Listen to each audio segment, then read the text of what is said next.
short film called The Beauty Tax.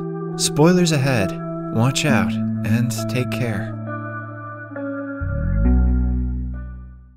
The movie begins in a Japanese office, where the manager yells at everyone for not being good enough at their jobs. However, when a beautiful woman, Aiko, makes a mistake, he lets her off the hook and even apologizes for being rude. Aiko's coworkers are not very fond of her, because no matter how hard they work, the manager only ever favors her. Not just at work, but wherever they go, people give Aiko extra attention. At lunch, only she gets a complimentary pudding. While returning home from work, a salesman gives her 2 packets of free products, while the others get 1 packet per 2 people. For Aiko, it is a normal day because she is used to getting special treatment. Somewhere else, in a press conference, the Prime Minister announces that the financial condition of the country is in a complicated situation. Hence, to cope with this problem, the government has decided to enforce a new law in which the attractive women of the country will have to pay a beauty tax. The protesters in the audience claim that this is modern-day systemic discrimination against women, but the Prime Minister claps back, saying that beautiful women receive a lot of financial privileges, which is not fair for ugly people. He declares that the law will soon be enforced, and the ones who try to avoid the beauty tax will be punished. Beautiful women probably have nothing to worry about, as they don't have to pay for anything to begin with. Some days later, Aiko is approached by a man who offers her a modeling job for a beauty salon. Her colleagues, jealous of her popularity, walk away. As Aiko follows them, the camera pans towards a newspaper headline that says the beauty tax has been enacted. When the 3 go for lunch that day, Aiko's co-workers pay 1,000 yen for their food. However, Aiko is asked to stand in front of a scanning device. The device is supposed to scan women and measure what percentage of tax they should pay, according to their beauty. Aiko poses for the machine, and it scans her face. The results say that she is the 2nd level of beauty, so she should pay 20% beauty tax. Her total comes out to 1,200 yen, which she reluctantly pays. The restaurant that used to provide her with free complimentary desserts is now making her pay extra just because she is beautiful. Later, while buying a bottle of water, Aiko again has to pay more than a normal person. Likewise, all the pretty girls of the nation, according to the level of their attractiveness, have to pay a certain amount of tax. The news reporters interview common people about their thoughts on the tax enactment, and people seem to be quite happy about it. One man claims that he has spent a lot of money on pretty girls, so it is only fair if they have to pay more taxes than him. Another not-so-pretty girl states that the beautiful ones were getting pampered, so it is only appropriate if they have to pay more.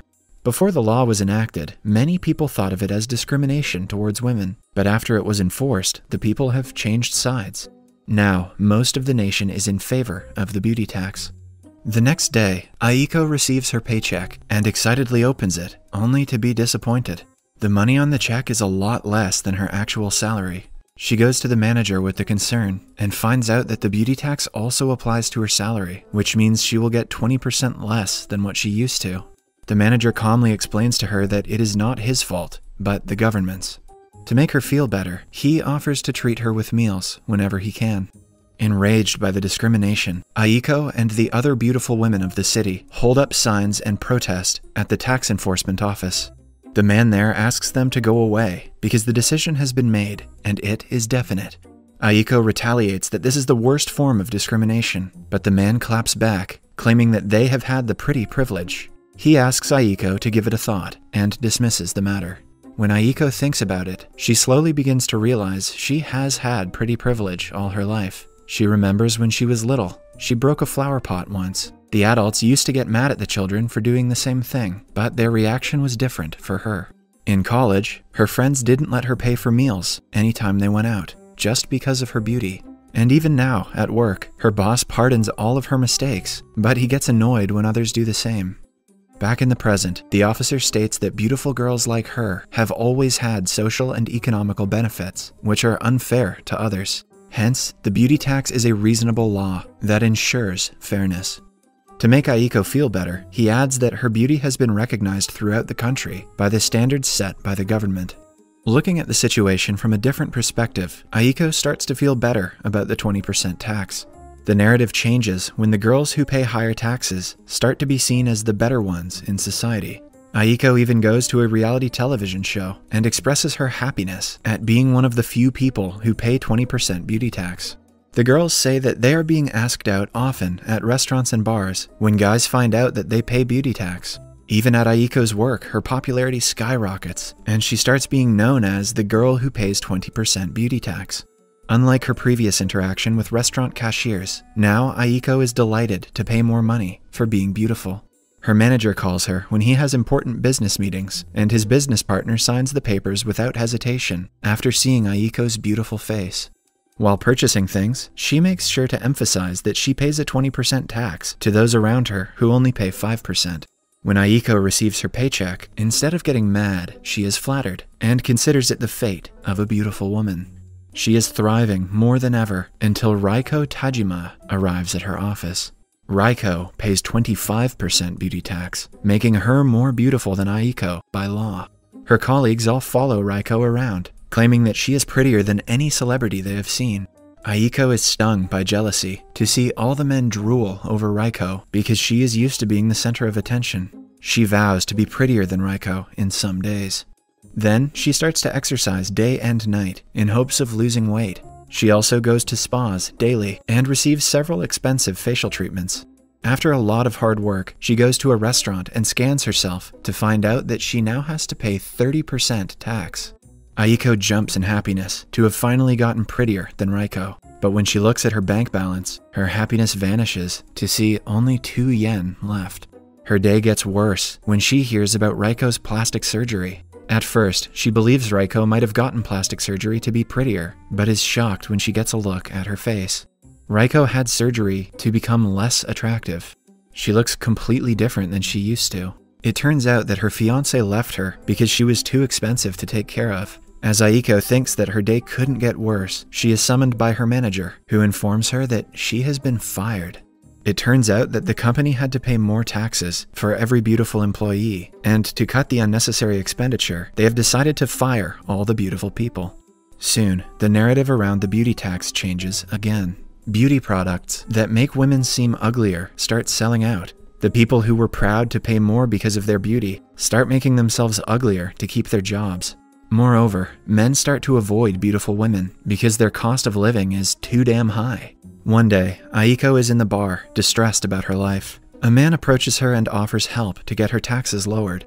Before she can continue the conversation, Aiko gets a call from their family lawyer. It turns out that her dead mother has left her with a lot of wealth that she inherited from her uncle. However, the beauty tax also applies to inheritances. Since Aiko's mother was also very beautiful, the inheritance amounts to -1 million yen, meaning that if Aiko wants to claim the inheritance, she will have to pay the government and receive nothing.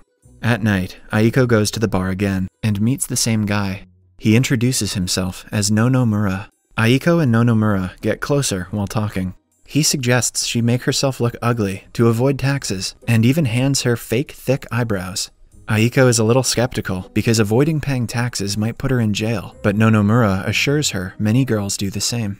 The next day, Aiko draws thick lashes and freckles all over her face.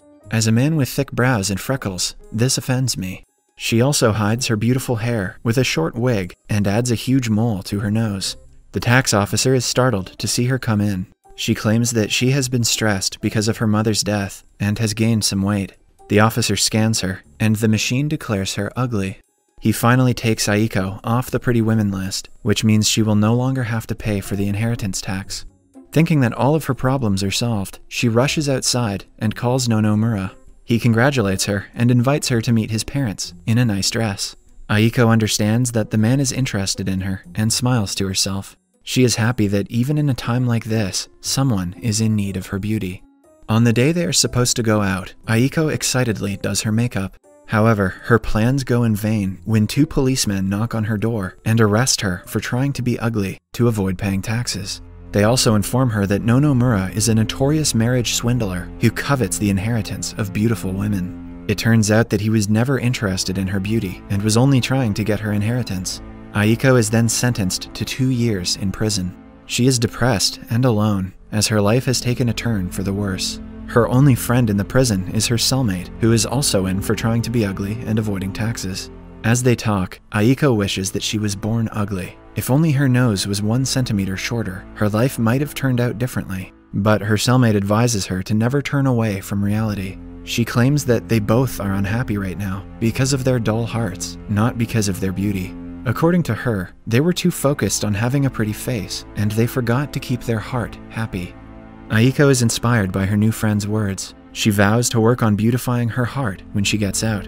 Cut to 2 years later. Aiko is finally let out of prison. She is dedicated to working on her heart this time. She sees a kid crying for ice cream and kindly offers to buy one for her. However, the shopkeeper returns her extra money, saying that she isn't pretty enough for beauty tax. Moreover, some kids from behind her call her ugly. Hearing this, the beautification of heart leaves Aiko's mind. She gets offended, claiming that she is still very beautiful, but it turns out that in the last 2 years, the standard of beauty has changed completely. Since men favored ugly women because of the beauty tax, they became more popular and are now considered more beautiful than traditionally beautiful women. Amazed at the new world, Aiko hands the kid her ice cream, but she refuses to accept it because of Aiko's ugliness. Subscribe for more videos like this, turn on notifications, and leave a like to help the channel out. Thank you for watching.